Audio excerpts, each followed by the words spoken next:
Boa tarde a todos. Eu vou apresentar o trabalho de conclusão de curso que está sendo feito pela Universidade Virtual do Estado de São Paulo, a Univesp, cujo título é Aprendizagem baseada em projetos no ensino ensino-aprendizagem de estatística. O grupo do trabalho sou eu, Ana dos Santos Silva, a Ana Lúcia Carnelosa Vieiro Mursa e o colega Michel de Castro Moscardi. Eu vou falar um pouquinho sobre a introdução. A atualidade, né, ela é marcada por várias mudanças e o ensino não pode ficar fora dessas mudanças, né? E dessa forma, ele passa a ter um papel muito importante na evolução da sociedade.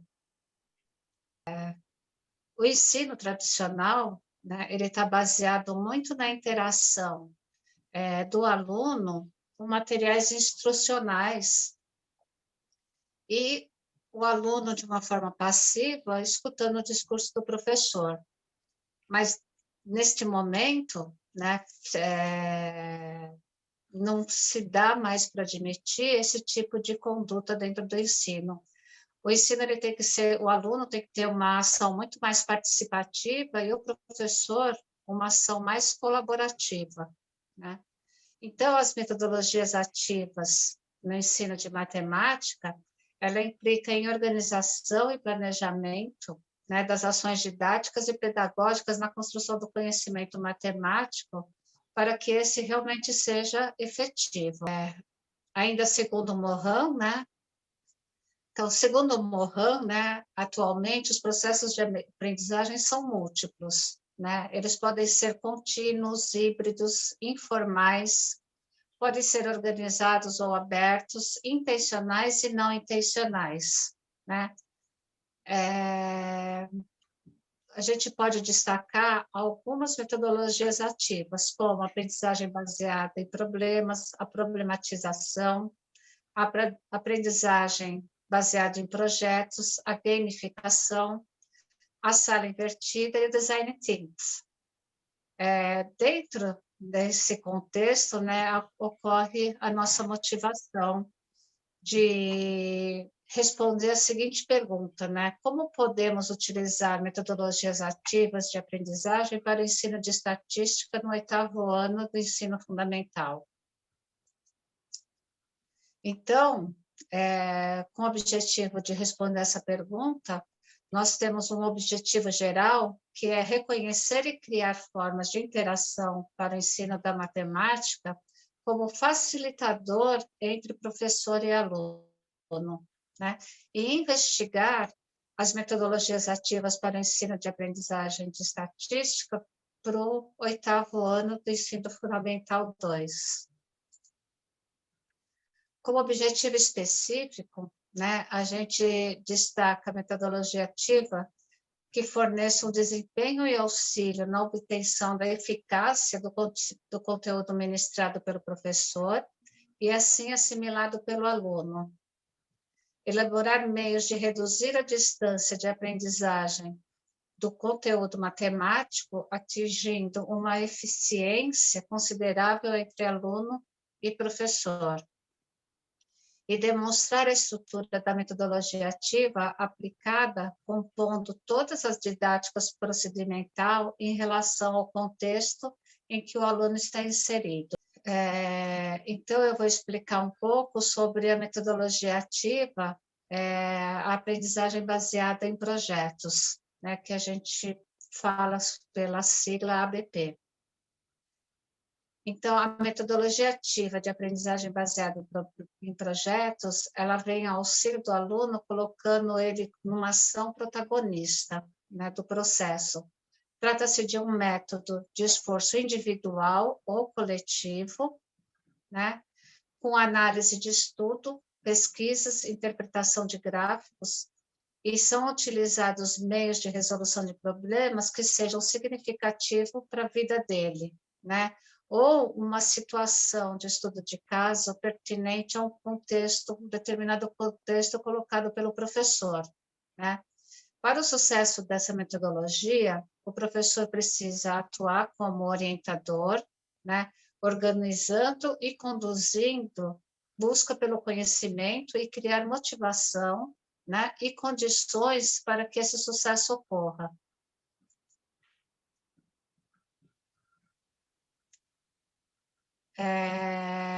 A outra metodologia que nós fizemos uma revisão de literatura foi o Design Think. Ela também é uma metodologia ativa, que além de ser colaborativa, ela é inovadora, né? Ele coloca as pessoas no centro da solução, né? E através da empatia, da colaboração e da prototipação de ideias e experimentação.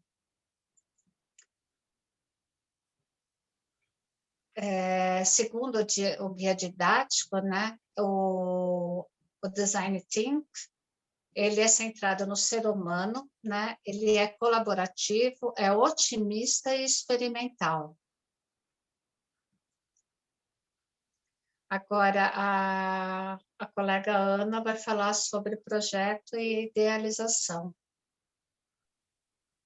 Eu vou comentar um pouco sobre como o grupo idealizou o projeto, todo o trabalho. Então, o grupo escolheu a metodologia do Design Thinking para desenvolver o trabalho como um todo, né, seguindo todas as etapas dessa metodologia, que será usada também na parte prática, que eu vou falar para vocês mais adiante. Então, a metodologia do Design Thinking ela é composta por várias etapas, sendo descoberta, interpretação, ideação, experimentação e evolução. Então, o grupo participou de uma sessão de brainstorming, né, como primeira ação, né, do grupo, então, em que a gente se reuniu e discutiu tudo que nós tínhamos em mente sobre as metodologias ativas. Então, discutimos o que conhecíamos, o que gostaríamos de saber, trocamos informações e discutimos também como adquirir conhecimento do que a gente não conhecia. A partir dessa sessão, que foi muito produtiva para o grupo, nós tivemos, assim, um esclarecimento, né, sobre o tema de metodologias ativas, né, a partir dessa prática, e deixamos claros que a literatura seria uma grande aliada no nosso processo de decisão durante esse trabalho. Então, na parte de interpretação, que é mais uma etapa dessa metodologia, o grupo se reuniu para pesquisar uma gama de artigos, né? Então, artigos científicos com práticas, explicações, experiências vividas com metodologias ativas em sala de aula, relacionadas à matemática e não relacionadas à matemática, para a gente ter o máximo de informação possível para conseguir fazer um trabalho de qualidade. Então, a partir dessa gama de informações, o grupo definiu 2 metodologias a serem trabalhadas, que a Wanda explicou com mais detalhe para a gente anteriormente. Então, aprendizagem baseada em problemas e o próprio Design Thinking.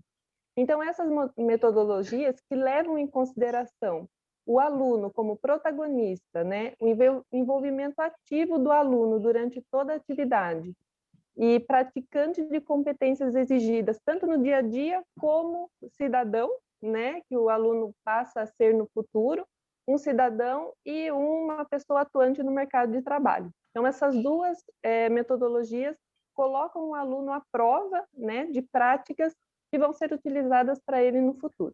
E o professor, um agente facilitador, o tempo todo, né, como agente facilitador e engajador das atividades. No próximo slide, eu mostro para vocês como que a gente executou essa prática, né? Como que o grupo pensou nesse projeto. Então, como tema de aula, a gente coloca aprendendo conceitos estatísticos a partir de um projeto de reforma da biblioteca da escola. Então, assim, o tema veio para o grupo como algo que os alunos iriam se interessar, né? Então, a gente precisaria de um tema que os alunos tivessem interesse, e a biblioteca é um lugar comum na escola, então é aluno que que participa da biblioteca são os professores, são os funcionários, né? Então, é um ambiente neutro, não é uma sala de aula, é um ambiente, às vezes, até de descontração, né? De estudo, descontração, de busca de informação. Então, conceitos estatísticos, né? Estatística, ela está no dia a dia do ser humano a todo momento, a gente analisa dados a todo momento, né? A gente convive com dados a todo momento, então nada mais justo do que colocar conceitos estatísticos no nosso projeto. O público-alvo seriam alunos do 8º ano, né, do ensino fundamental 1, e o objetivo da aula seria análise estatística. Então, o professor, ele passaria medidas de tendência central, né, para esses alunos, média, moda, mediana, compreensão dos seus significados, né, que é super importante, além de significados, né, desses dados que vão ser coletados pelos alunos, que eu vou mostrar mais para frente também, através de um projeto. Então, é uma atividade super completa.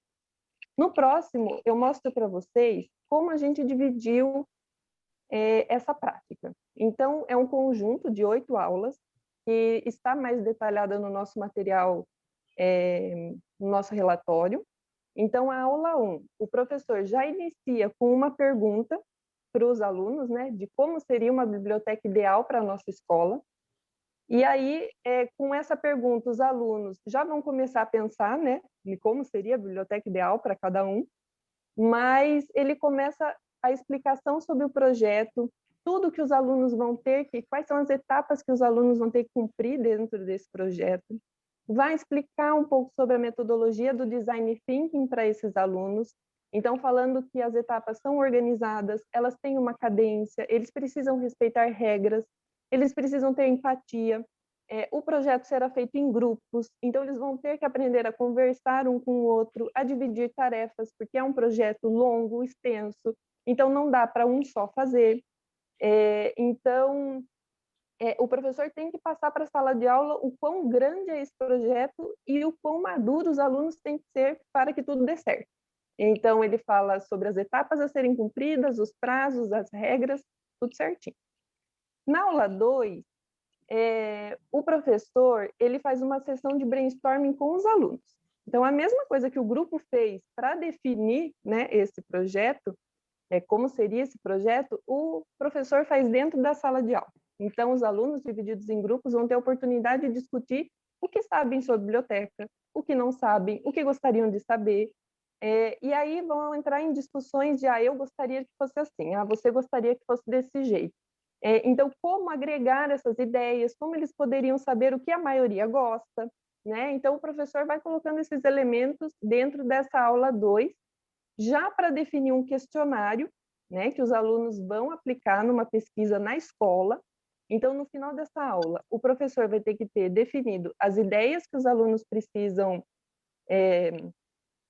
responder, né, quais perguntas eles precisam responder, dentro de um questionário estruturado e como a sala vai se organizar para ter essas respostas. Então, esse é o objetivo da aula 2. Na aula 3, os alunos já têm que vir com as respostas. Então, no início da aula, o professor explica como vai ser essa aula 3, ela vai ser na sala de informática.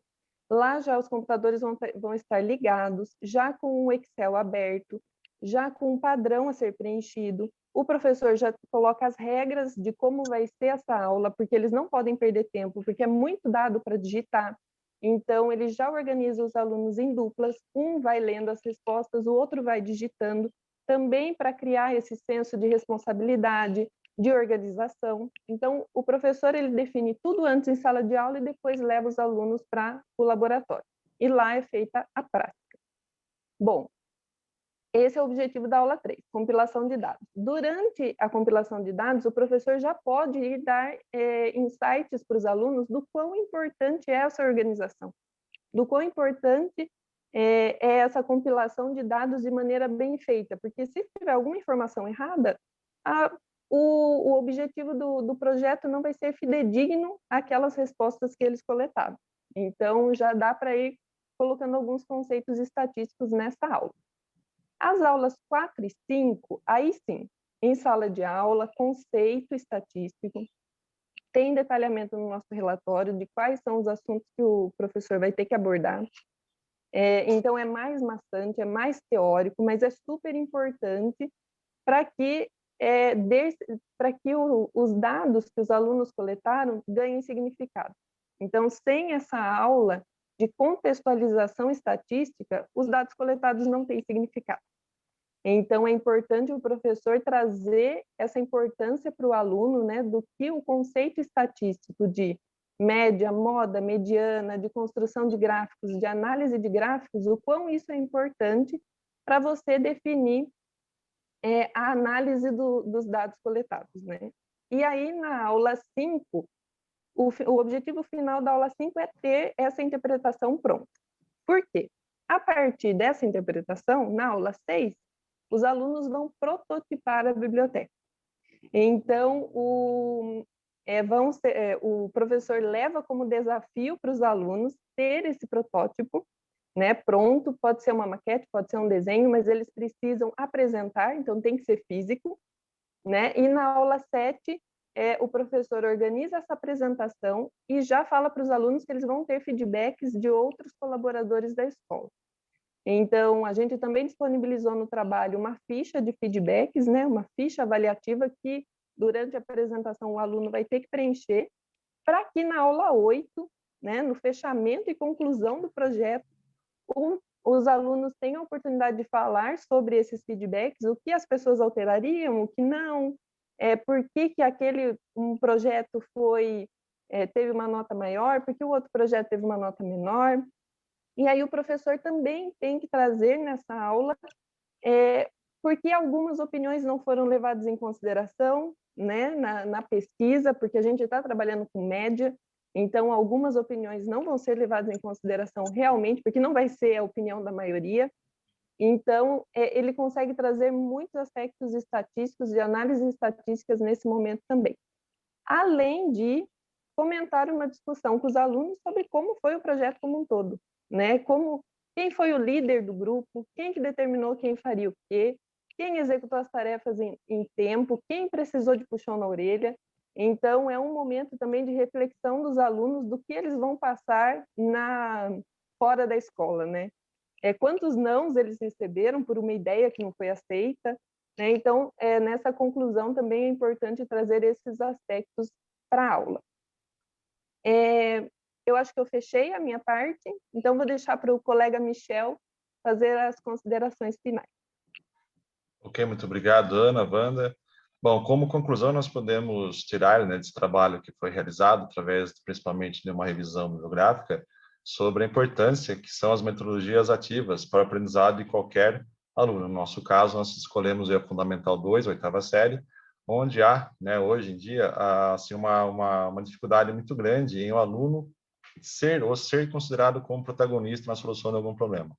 Então, as metodologias ativas vêm para ajudá-los a desenvolverem, né, tanto pedagogicamente as suas capacidades e habilidades para soluções de problemas, como foi citado na metodologia das aulas nos slides anteriores. E como problema central que nós encontramos era a correlação do conteúdo de estatística, né, e a sua aplicação como ferramenta matemática na obtenção de alguns valores de medidas de tendência central, que pode ser até uma dificuldade muito grande dos alunos, ainda mais nessa idade, nesse grau de maturidade, que eles não conseguem associar a importância dessas informações em formas de dados, né, assim, em pesquisa contendo média, moda e mediana, com a compreensão de seus significados, através de um projeto com as propriedades físicas na semântica de construção, que é a ideia de realmente construir, pôr a mão na massa, ter, né, fisicamente a resolução de um problema e executar esse problema dentro da escola,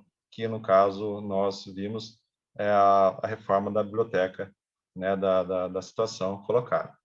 Então, isso traz, né, uma problemática em que muitos não conseguem atingir. E como objetivo atingido, que nós podemos concluir, é que no ensino de assuntos estatísticos, mas também oferece, né, oportunidade para o desenvolvimento do aluno com relação ao exercício da cidadania e permite ainda que estudantes mais tímidos arrisquem em busca de tarefas para integrar-se ao grupo e descubram suas potencialidades. Aí que entra o objetivo de o aluno se enxergar como protagonista num problema colocado a ele, com auxílio e apoio do professor, lógico, né, em formas de fazer com que ele entenda aquilo, que ele saiba o que está acontecendo, e sugerir ideias, até aquele que não consegue se expressar, ao trabalhar em grupo, ao usar essas metodologias, ele acaba tendo se achando importante, né, na contribuição para a aquisição de dados e puder aí, fazer parte da solução propriamente dada, né, e colocada em forma de projetos, que a metodologia, junto com a Design Thinking e a ABP, né, que é a aprendizagem baseada em projetos, tem que ter um projeto, tem que ter um começo, um meio e um fim.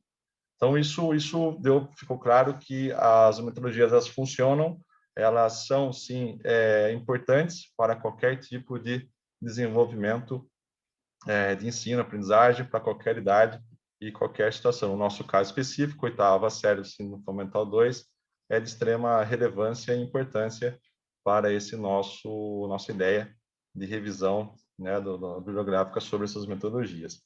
Então, queria finalizar, né, mostrando e explanando que realmente as metodologias são importantes para o desenvolvimento acadêmico, né, ou de aprendizagem de qualquer aluno, e que tanto o professor escolhe o aluno, precisam ter essa interação entre essas metodologias, né? O professor tem que estar qualificado, preparado, e o aluno tem que estar aberto também a essas novas ideias, essas novas ferramentas e técnicas para que ele consiga ser um bom aluno, um ótimo estudante, lá na frente, com certeza, um exímio profissional, sem ter medo de querer aprender ou sem ter medo de ir atrás de possíveis soluções para problemas colocados.